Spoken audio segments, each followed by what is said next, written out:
storyteller brought notes. Why would he do that? I don't know. It's going to be like a security blanket thing.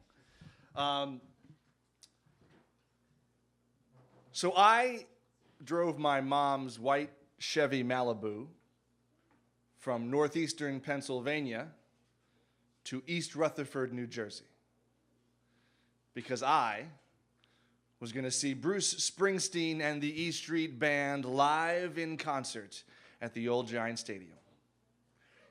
And I had amazing tickets. Floor seats, 15 rows back, center. Giant Stadium. Those weren't the tickets I originally bought. The tickets I originally bought were way up at the top of Giant Stadium. They were still kind of expensive, although everything is kind of expensive when you're broke. And I was broke.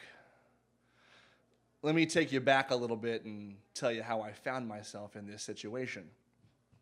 I'm the baby, was born on Bennett Street in the town of Luzerne in northeastern Pennsylvania. So was my father. That guy. My dad was drafted into the Army in the early 60s. He traveled around the U.S. a little bit because of that.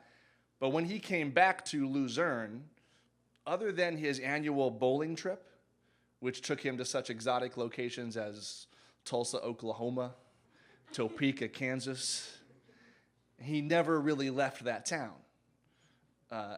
Everything he wanted or needed in the world was within a 5-mile radius of his house. His words. His son was different. I asked my parents, when can I move away? I was about 12 when I asked that question. And they said I could do whatever I wanted once I graduated high school. And once that time came, I knew what I wanted. I was going to go to college to study film at New York University in New York City, right over there. It made perfect sense to me, and no sense to my father. He would ask me, and he meant this literally, "What's in New York? What are you going to do in New York?" We would have spirited conversations, and I mean it that way. He didn't forbid me to come or anything like that. He was just certain I wouldn't like it here. And that's because he definitely wouldn't have liked it here.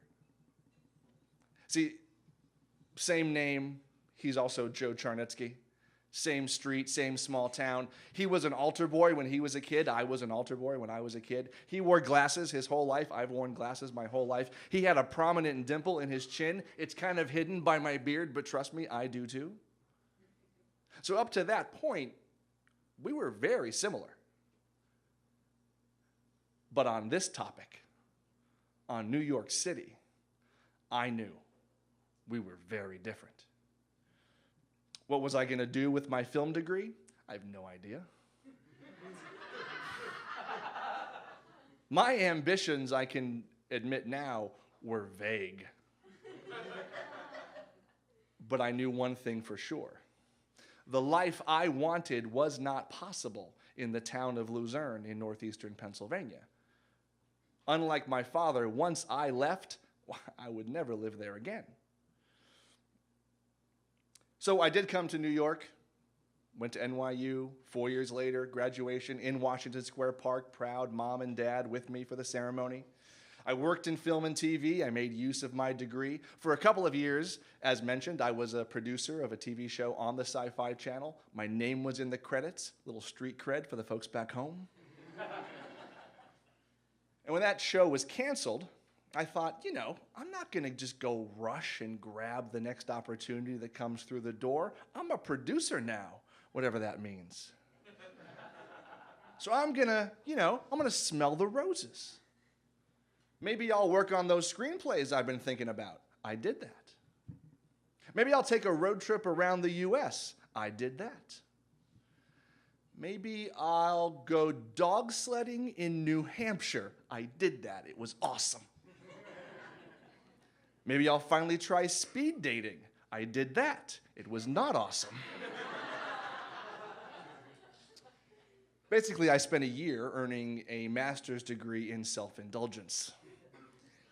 And the money I had saved after about 9 years in New York depleted. And my landlord told my roommate and me that her dad was going to move into our apartment in a few months, and our month-to-month lease would be no good. And I had some decisions to make. Was I going to go find some regular job in New York? I didn't move to New York for a regular job. So I did the unthinkable. I moved back to Luzerne in northeastern Pennsylvania, temporarily. I was going to regroup, recharge, plan my next great success. I arrived in April, and in May, my father was diagnosed with kidney cancer. Doctors didn't think he would last the year. Turns out he wouldn't last the summer. So while I had no business buying expensive concert tickets, it was nice to have something to look forward to that summer. And I had never seen Springsteen before. And I was a big fan. I mean, I would listen to Thunder Road on repeat because I, too, am no hero. That's understood. That's for the Springsteen fans out there. I related so much to his song, The River, even though I'm nothing like the guy in The River. I love boring old stories of glory days, and I had a very Bruce Springsteen-like relationship with my hometown of Luzerne. By that I mean, when Springsteen sings about Jersey, you know, he understands its many, many flaws, but it's where he's from. There's love there. Where you're from will always be, to some degree, who you are, no matter where you go. I got that. So I arrived, Mom's Malibu, at Giant Stadium's parking lot. I had some work to do. As I mentioned, the tickets I bought, they were for way up top at Giant Stadium. But the friend I was going with, she still lived in New York at the time. Through a colleague at work, she acquired those aforementioned amazing tickets, floor, center, 15. And she said, why don't you just go, scalp the tickets you bought, and you can pay me for one of the tickets I bought. One of her tickets cost more than both of mine. So I walked around the parking lot of Old Giant Stadium, just trying to, not look like some sort of sketchy hoodlum or confused fool. Just, play it cool. Just be cool. You want tickets? I got tickets. I didn't get any bites. People were not, I'm not a scalper, I don't think. It's not my career path. And whenever I saw a police officer, I got kind of nervous. I mean, I'm not having a lot of luck in my life right now, so I don't need to get arrested in Giant Stadium's parking lot and miss the show. So eventually, the fear and the frustration, they win the day, and I just put the tickets in my pocket and say, forget it, I'm going inside. So I'm walking into Old Giant Stadium with two essentially worthless but kind of expensive tickets in one pocket and one really expensive ticket in the other pocket. And that gets me thinking about how much money I'm spending on this show. And now I'm thinking about, I don't really have a lot of money, and I don't really have any great job prospects, and I'm living back in Luzerne with my parents, and now I'm thinking about my dad, and everything that's upsetting me in my life is snowballing in that moment until I screamed, luckily in my head, not with my mouth, Joe, stop! This is supposed to be your brief escape. It's a beautiful summer night. You're going to see a great show. Don't bring all of your shit with you into this stadium. Leave it in the parking lot for one night. It's the best advice I ever gave myself. I mean, I stood among the true believers of New Jersey, the congregation of the East Street Cathedral. You don't need to be a Bruce Springsteen fan to enjoy a Bruce Springsteen show. All that's required is a ticket and a pulse, and you'll get it. And I was getting it. And then a rock and roll miracle happened. They played this song, Waiting on a Sunny Day. It's from their album, The Rising. The sunny day they're singing about is just a better day. It's just an easier day, a day when the clouds part and you can see the blue sky and the sun is shining through and you start to feel like, hey, you know what? Maybe things are about to go my way. To say that I related to the sentiments of this song at this time in my life is a gross understatement. So I screamed the lyrics of that song, as I did every song before, sure, but these lyrics, they were about, to me, hanging in there, hoping against hope, not giving up, not giving in, and all of a sudden, I am sobbing. I'm still singing. I'm still smiling. My whole body is joy, except my eyes, which are pouring forth all of the sadness and frustration I had been feeling. And it was amazing. It was so good. It was a catharsis. It was a release. It was just what I needed. I just didn't know it. Now, when the show was over, I had to go into the parking lot and pick up all of my worries and my problems and carry them with me back to the small town of Luzerne, where I still did not want to be living. Although, maybe, I could start to be a little grateful. It's good to have some place to go when life gets tough. That little town will always be, to some degree, who I am, no matter where I go. I'm really grateful for that show, for the spiritual resurrection I had in the meadowlands, the swamplands, the badlands of New Jersey at the feet of the boss. Best concert ever. Amen. A month or so after that show, I found myself, for the second time in my life, giving the eulogy at Joe Charnitski's funeral. That's my grandfather in the picture with me and my dad. He was also Joe Charnitski, and I spoke at his services. His father, by the way, my great-grandfather, yeah, his name was Joe Charnitski, but he didn't spell his first name Joseph. He spelled it Jozef, which I always thought was kind of badass. You know, there's not a lot of names with a Z right in the middle. You know, that's cool.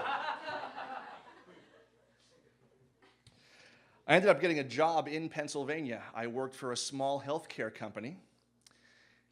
My assignment was to call senior citizens who had requested information about our Medicare enhancement package. It paid far less than anything I had ever made in New York, but it paid. And I gave a solid 75% every day at that job. And they praised me for it. What a great job I was doing, how well I handled the seniors. The bar seemed so low, I half expected them to say, "Hey, Joe, way to go wearing pants today." I wanted someone to say, "You're not trying hard enough." I wanted someone to say, "We demand better here." And I desperately wanted someone to say, "You're too good for this, Joe Charnitski." But no one did. So I would sit in my cubicle every day and I would think about New York City, and I would think about, more specifically, my life in New York City that was slipping further into the past. And since no one else would say it, I would say it. "You're too good for this, Joe Charnitski." But those weren't the worst days. The "I'm too good for this" days. The worst days were when I sat in that cubicle and I thought, maybe this is exactly what I'm good enough for. And everything up until now has been luck and delusions of grandeur, and this is where you end up. Well, I didn't. After a year and a half living in Luzerne, I affectionately call it now my Pennsylvania exile. A friend of mine told me about a job at her company. It was a marketing job, and the company sold DVDs. None of this was my definition of a dream job, but my dreams had changed. This job was back in New York City. So I said, a regular job in New York doesn't sound so bad anymore. I went for the interview, and another one, and another one, and I got the job. And I returned triumphantly, in my own mind at least, to New York. But I was different. You should know that I love to read like the classic books, like the 100 greatest books of all time, that kind of thing. And one of the books I read during my exile was Gulliver's Travels. Now, we've all probably heard about Gulliver's Travels. He's a sailor. He has a shipwreck. He ends up in this land called Lilliput, which is a world of little people, and he seems to be a giant. Well, it's called Gulliver's Travels, plural, because he gets off of Lilliput, finds his way back home, and for some reason, that nut gets back on a boat and has more adventures. Well, immediately on the next trip, shipwreck. But this time, he ends up in a land of giants. And he's the little person.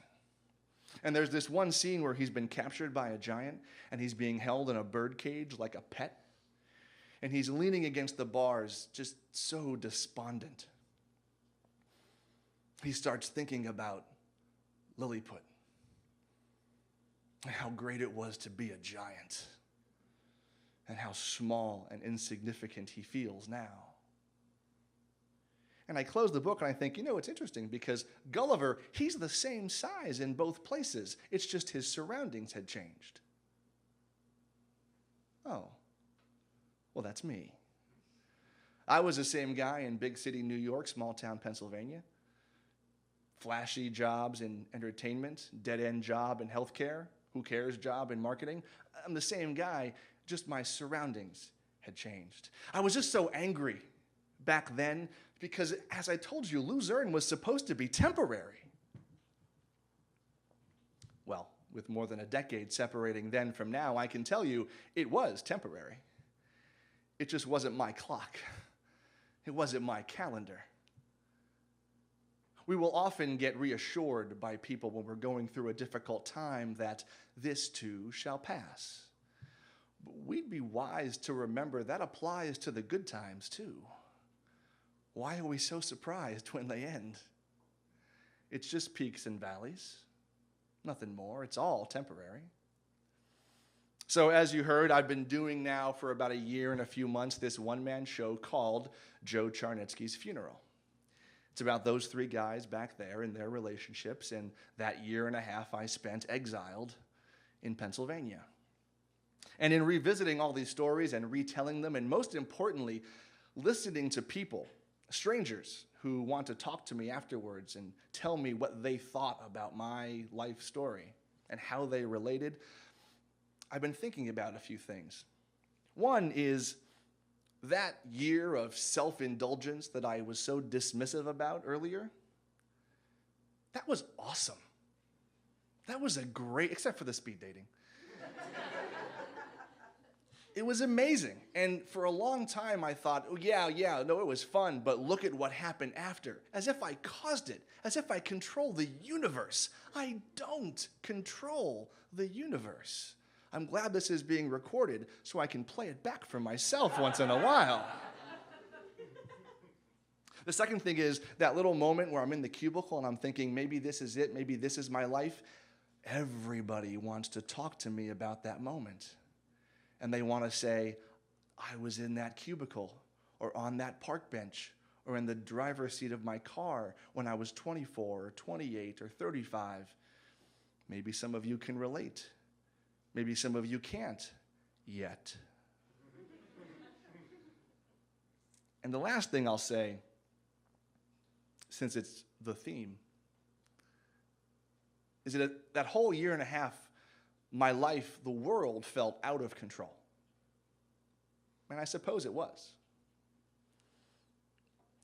But to give myself some credit, I took control of the only thing I had. What am I going to do today? I mean, I looked for jobs, and I looked for jobs, and I kept looking for jobs, and then I found one.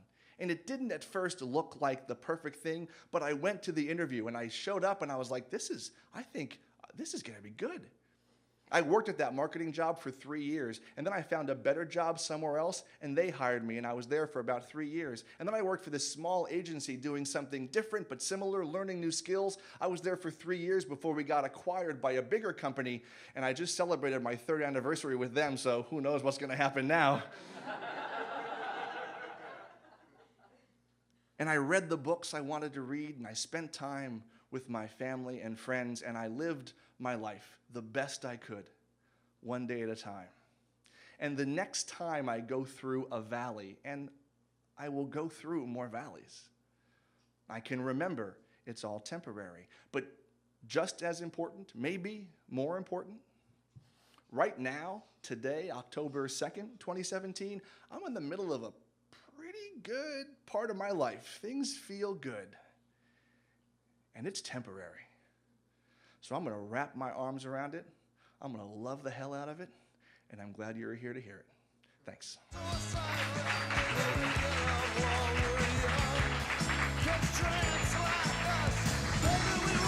Joe Charnitski, the 1st, 2nd, 3rd, 4th. Which are you? Well, my great-grandfather was the immigrant. He was Joe Charnitski. We don't know what happened beforehand. We don't have the record, so I could be the 100th for all we know. I could be royalty. We could say Joe Charnitski, the 100th. Yeah. Hey. That's going to be the sequel to my show. Just for the record, speed dating sucks. Yeah, it's sad. I was kind of, here's what I think happened. I sort of feel like I invented it.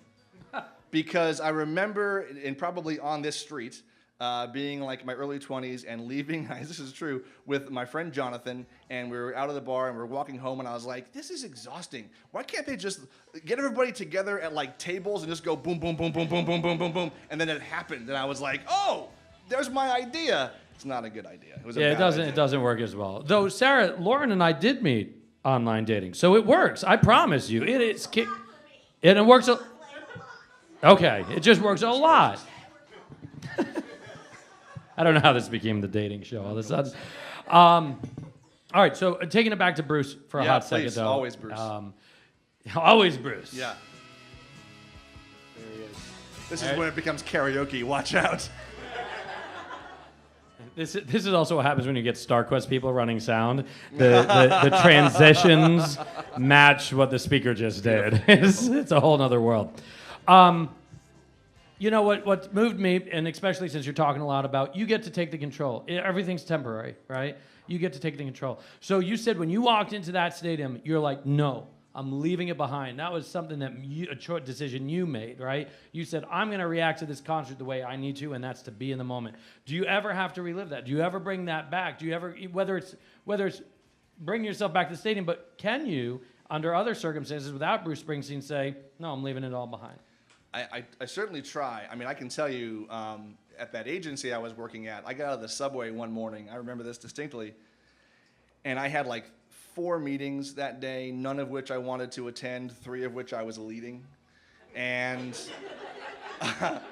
in like the 5-minute walk from the subway to the office, I was like, I hate this whole day. It was like 8:47, right?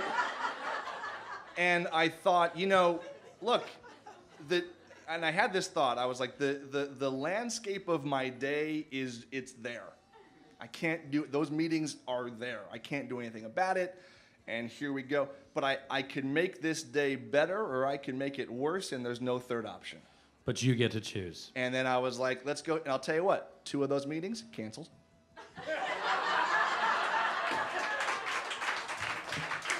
Set an appointment with Joe Charnitski, ladies and gentlemen.